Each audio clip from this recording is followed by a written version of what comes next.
Come behind the scenes with us. Guess who's directing?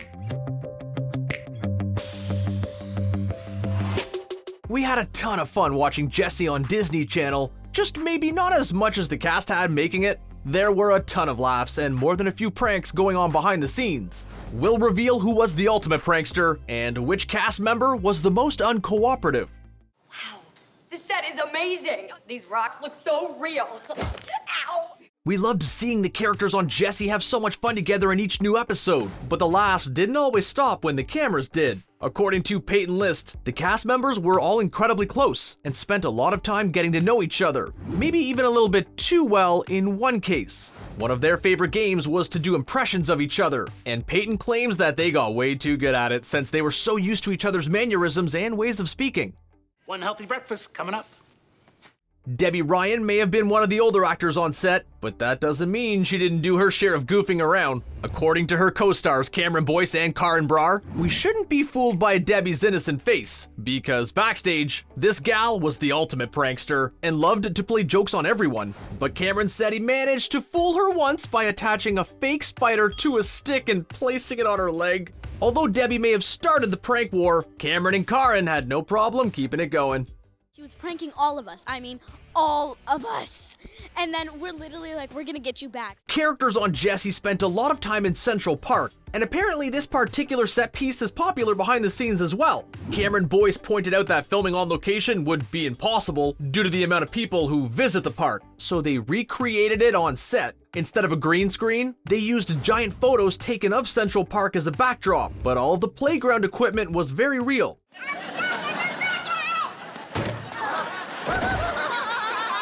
And Debbie admits they enjoyed swinging on the swings between scenes. Also, the hallway is a common scene in the show, but in reality, those doors don't really lead anywhere. All of the rooms are located in different areas.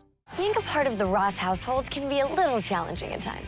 Debbie acts as the kid's nanny, but apparently she was more interested in helping them cause trouble behind the scenes, at least according to actor Kevin Chamberlin. He claims that Debbie had the great idea of giving everyone devices designed to launch marshmallows, and things quickly got out of hand. According to Kevin, the kids loved bursting into his dressing room to pelt him with marshmallows, but at least he had a good sense of humor about it. Another popular food-based activity on set was combining soda and Mentos to create sticky explosions. Mentos and Diet Coke in, and it shoots the rocket up.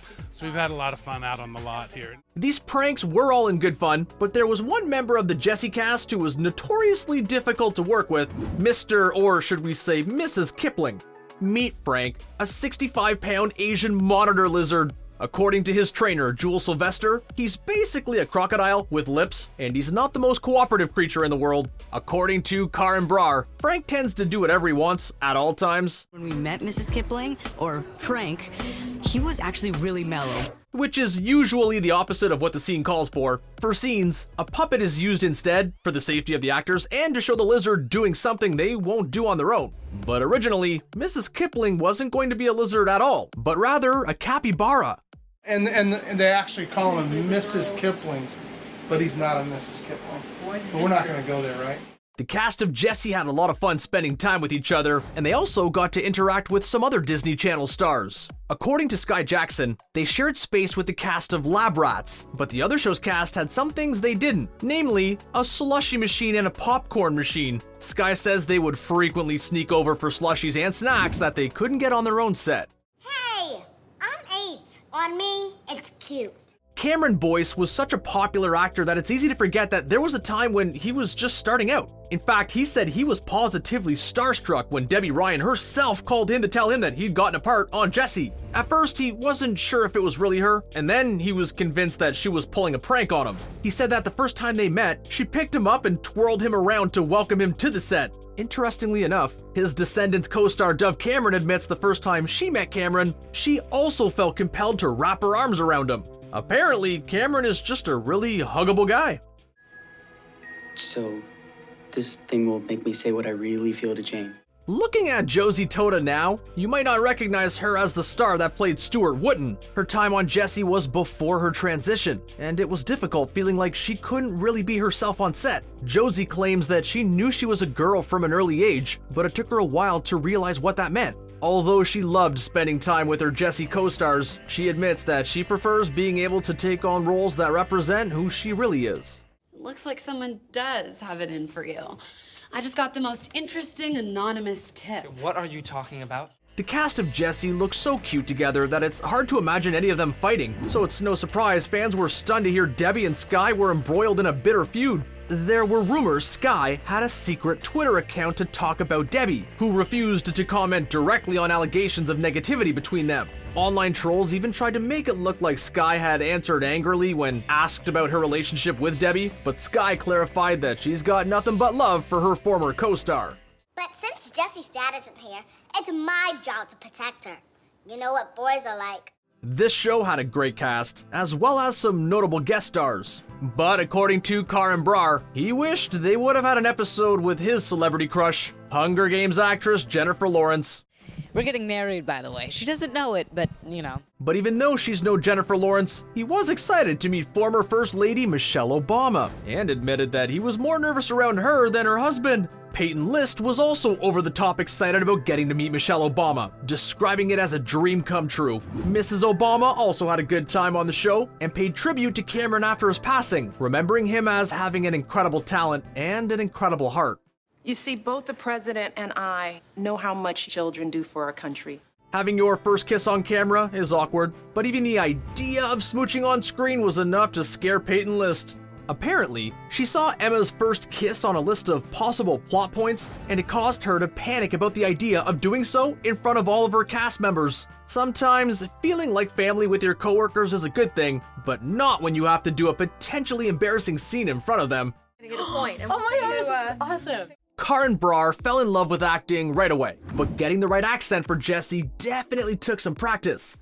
If we are capsizing and you cannot find your life jacket, what is the most suitable flotation device? Yes, Karan had to learn to speak with an Indian accent to portray Ravi Ross because he has an American accent in his day-to-day life. It took a lot of work with a dialect coach, but Karan said it was all worth it because he loved being a part of Jessie. Go on, baby Colin, he's so angry.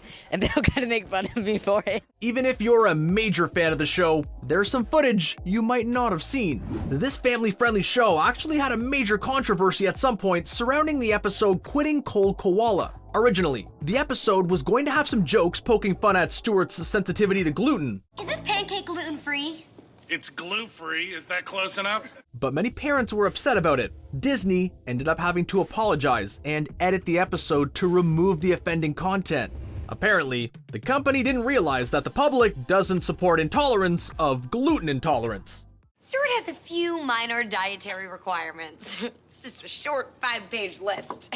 Studios want to make sure that a show is going to be successful before they invest too much time, money, and resources into making it, which is why they usually have a pilot episode. This is an initial episode which is then reviewed and used to determine how many episodes of the show should be ordered or if it's not a good fit for the channel. But Disney was so confident about the success of Jessie that they ordered episodes up front without waiting to see if the pilot episode could pass the test. These guys are, you know, how we make it happen, because without them we couldn't do what we love.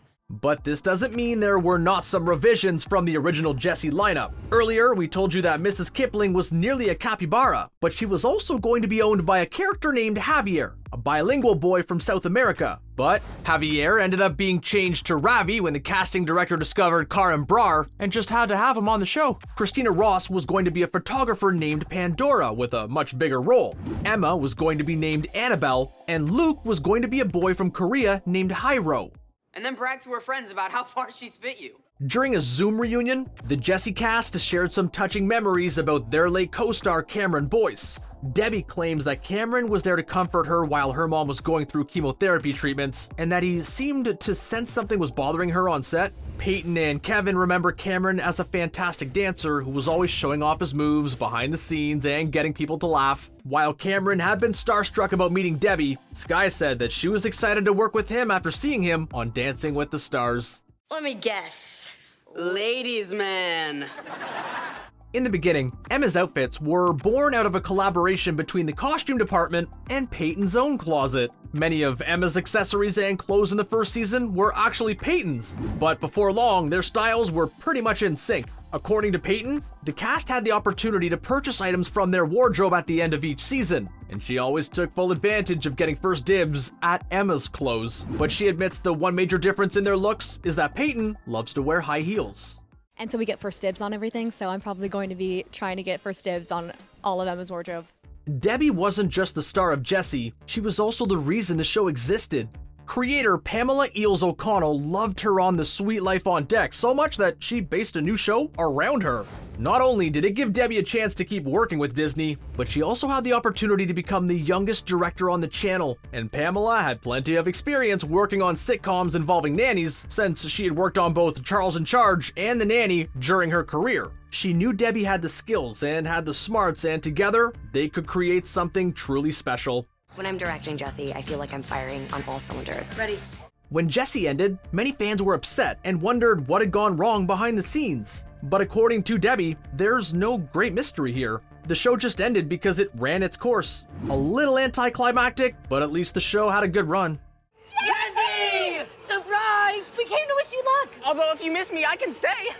Debbie made Disney Channel history by becoming the youngest director and by being the first protagonist on a show to get married. It was also unique that her character had graduated high school and wasn't yet a college student. In real life, Debbie quietly got married to Joshua Dunn of the band 21 Pilots. She claims it was a last-minute decision, and the newlywed couple couldn't be happier about it.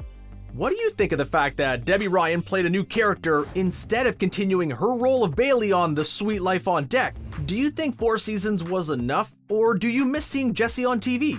Let us know what you think and share your favorite episode with us and your fellow Disney fans in the comments section. Thanks for watching, and don't forget to subscribe to The Things for more great videos.